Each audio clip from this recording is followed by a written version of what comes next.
In this session, we'll use the dimensions we built to create the models we outlined in the architecture document.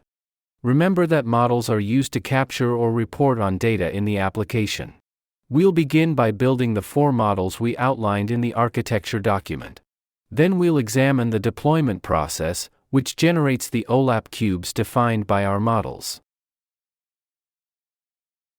In Kepion, we can select Models and then click Add. Name it Reporting. After creating a model, you'll need to add all the required dimensions. Let's add the ones we need here: account, entity, product, scenario, and time. All the models in the application will use the same 5 dimensions. However, they'll differ by the member list we select for the product dimension. For this model, let's ensure that it's set to the product member list, which contains both brands and SKUs. Also ensure that the time dimension is set to months, as this is the lowest granularity that we're capturing data in the application. Now let's define the deflator percent model. We know that it uses the same dimensions as the reporting model, so let's copy from there. When copying a model, the structure, such as the dimensions, measures, and partitions will be copied over.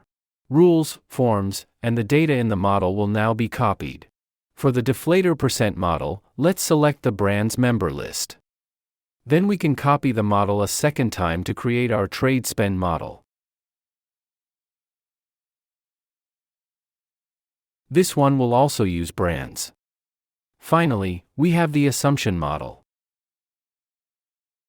We can still copy from the reporting model, but we'll need to change the member list here to SKUs. Now we need to deploy the application. Deployment is necessary whenever we make any structural changes to the application. Kepion uses a SQL database and an OLAP database for each application. The SQL database holds all of the data and configurations for the application, while the OLAP database contains OLAP cubes, which are aggregations of the data. Deployment is the process of dropping and creating the OLAP cubes defined by the models. Click Deploy to trigger the deployment process.